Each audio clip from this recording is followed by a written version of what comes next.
Hey, what is up guys, Marcy here, back to do another video, and today I've got a game on Extraction Plateau.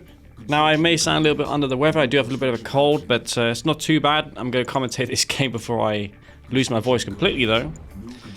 So I'm going to be Mike Kane in this game, and already, just like in that Highlands game I made a video of a couple of days ago, it's a very similar strategy. I'm going to do a secret shrine right out of the gate.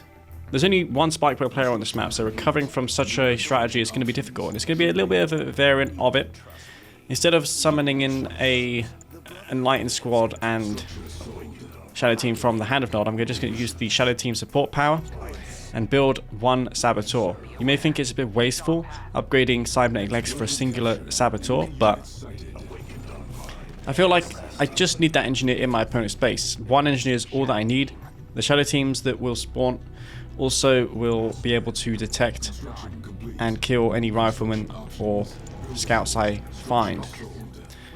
In this case, the path is clear for my engineer. Since the opponent is a screen player, he's not going to be able to kill those saboteurs with the buzzers because the engineers move faster than them. So now with this engineer upgraded with the cybernetic legs, he's going to have significant speed. It actually moves as fast as an APC. It's plus 100% movement speed. If my memory serves me right, the speed is 70. So that means the engineer's original speed is set 35, and unfortunately for me, just as I was taking that drone platform over the gunwalker, did get an angle to shoot it down. Fortunately for him, if I had approached it from a slightly different angle, that would have been the game over right there. So I'm in the worst case scenario here. The Saboteur fell, but I did get myself a power plant and forced out two gunwalkers. I've still got the Shadow Teams alive, and what I'm going to do is I'm going to milk these Shadow Teams for as long as possible instead of building more power plants. The cooldown is pretty low on the explosive charge, so I'll be able to go in and use this power once again. You rarely see Shadow Team rushes, but they can be very effective when combined with Mike Kane cybernetic leg infantry. I can quickly and promptly go for more Saboteurs now since I do have the upgrade. I'm not sure how those Shadow Teams were detected. I was puzzled myself. Why were they detected there? Do they lose their stealth when they lift off? That could be something to look at if that's the case. So this single Shadow Team is not going to do a whole lot for me at this point. The most I can do really is kill a buzzer. There's one in my base targeting down a refinery. That's obviously not going to achieve too much, but it's giving Senna vision. I'm on 3 and 1. If you look at Senna's base, he's on comparable eco to me, so that did not really put me behind. Forced out quite a response from Senna. He had to cancel his second refinery and build two gunwalkers. But I have the upgrade now for my imp, so I'm going to make use of it and build Saboteurs. I need also some units to deal with these gunwalkers. There's two out on the map, so building a couple bikes here would be a good idea to deal with those gunwalkers. And just look how fast these Saboteurs move with those cybernetic legs. I think this strategy would be even more potent on Highlands. You can go for two Saboteurs and just go straight for the opponent's spikes. And since, and I mentioned this before, but you can capture buildings now and you don't have to fear about getting shot through that building while capturing. I did fix that bug in R21. I also get a lot of people asking me how to download R21, and the answer to that is it's in the video description. In every one of my videos I post links for how to get R21 and the 4K mod. It's easily accessible. You may find the links there. Alternatively, you can get it on Command Post or canesraft.com, which is Horse's website. So I'm dealing with these gunwalkers, which is going to allow my Saboteurs to get in somewhere. Yes, super fast engineers. These move even quicker than the Trawler 59 ones. And this Saboteur will be able to quickly take that spike over. I've got one in the north as well. These are like flame tanks, man. If unscouted, that will capture a refinery. And that's as damaging as a flame tank. But it costs a fraction of the price. This is like Mike Kane flame tanks, per se. They move faster as well. Shadow Team is providing me with some much needed vision. I'm going to grab myself that tip spike and set up an expansion. Senna's pretty aware that there are saboteurs on this map. He's adapting really well to this strategy. I have not done it before, but it was the first time I wanted to try it out.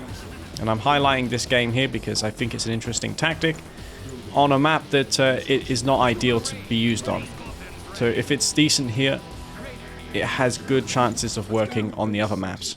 There's a buzzer hive already placed, so Senna is aware that there are engineers out on this map. I do control 2 tip spikes, so I'm going to be getting a total of $1,200 a minute, which is the equivalent of 2 attack bikes, which Senna is not getting in his income. So I could be a little bit cost ineffective, but since I probably am a little bit behind, it'd be a good idea to still trade effectively. But I do have some room to lose units, and as long as I maintain those spikes, I'm going to be able to gather more resources overall than my opponent.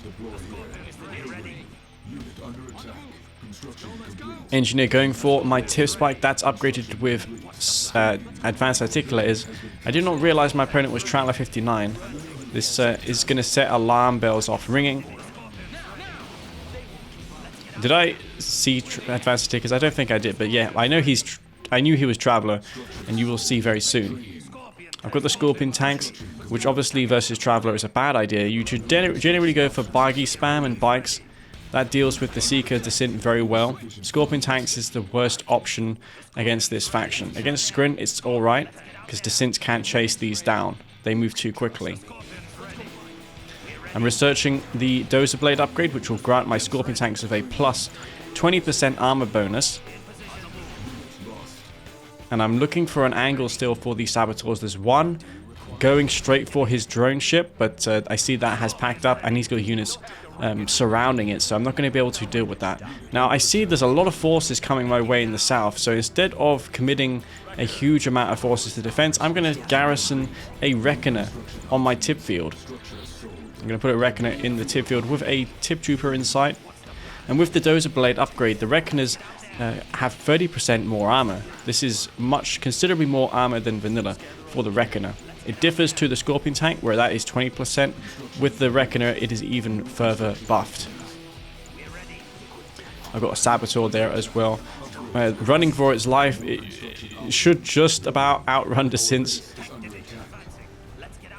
And this Tip Trooper in my fields can be very helpful against Disintegrators. At this point, Disintegrators will not achieve too much. I'm also purchasing the Quad Turret upgrade, which is an upgrade you can get nowadays. It desynced once upon a time, but in this community patch, you no longer have to fear about any potential desyncs occurring. You can upgrade and use any unit. Even combat support airfields are great. They are amazing. I highly recommend them to be built. I use a cloaking field here, which is a 3k support power. Killed about maybe 8 Descent squads, so obviously that was not effective for me, but I needed to do it because that was an unscouted Descent rush. But those Descents are not going to enjoy seeing these Tiberium troopers, which can melt infantry very effectively. Lots of Seekers, Descents coming my way. Things looking pretty dire for me, but I do have the Supercharged Particle Beam upgrade online. And I've got these Scorpion tanks as well. I'm luring the Descents and Seekers into my Tip Trooper Reckoner, which is going to slow them down. It's also going to do some nice splash damage as well. I've got EMP as well because I marked a Kane. More Shredder turrets being placed, and the Seekers have not much gun armor. I'm going to capitalize on that. I EMP some of those Seekers. Avatar comes out, stomps all over them. 2 of the Seekers go down, and I'm going to pull back these Harvesters. Senna is retreating, but I don't think he killed a singular Harvester there, so the defense was pretty good. Marta Kane proving to be very effective at defense and holding on. This is why you can afford to do these early game strategies with shadow teams and engineers. Even if they don't quite work out, the combination of the supercharged particle beams, EMPs, and tip troopers and reckoners will mean you can hold on even against the largest of armies. But still, I'm not out of the woods just yet. Senna has an expansion set up in his third. We see he's got a harvester there already, and that was an army he threw away, but still I'm in a lot of position here. I'm running out of tiberium, and he's likely camping my green tiberium field expansion. There's 2 refineries set up there, so he's macroed well ahead of me, and he's probably on tier 3 at this point. There's a Mechapede out. I've got a couple avatars and some awakened squads. So yeah, just a few paltry forces really against the tier 3 traveler, which as we know is very, very powerful. Another wave of disintegrators coming my way, but the Reckoner, man, it's going to save the day. Look at this Reckoner. Going to clean up this force on its own. Definitely worth doing against Traveler 59. It's much like GDI and their foxholes against Traveler. It's a good idea to build several of them with those riflemen inside. Very effective against those descent rays that we see. Now, Venoms are good against infantry. I've got enough here to defend against Prodigies, but I don't have anything against those Seekers, and especially if Senna drops his drone platform forward and places plasma missile batteries, Venoms are not going to be any good against his Prodigy. I'm doing some micro here to kill those Seekers with the avatars, try and get as much damage with them as possible using the EMPs and just trying to be effective. EMP, another one of those Seekers, I'm going to destroy that now, and there's 2 avatars reinforcing in, 5 Venoms and 3 avatars. That's all I have left. I have to now play against mind control tripods with no income. I'm long leeching tiberium, but we do have something up our sleeve since we are on tier 4. And despite this Tiv Vane being not the same Tiv Vane as it once was, the enemy units can move off the Tiv field. It's still not giving the M much time to move off there, so I can still kill armies that are placed on that field.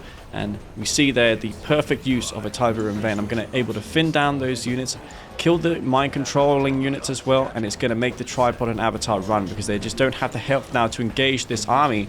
And now I've been given a bridgehead to start to place down these shredder turrets to defend my base against that Prodigy. Really, I'm only concerned about the Prodigy. Devastated warships are a concern as well, but I do have tier 3, which means I can... Well, actually, no, I sold my tier 3 up, but I do have the tip core upgrade, I believe.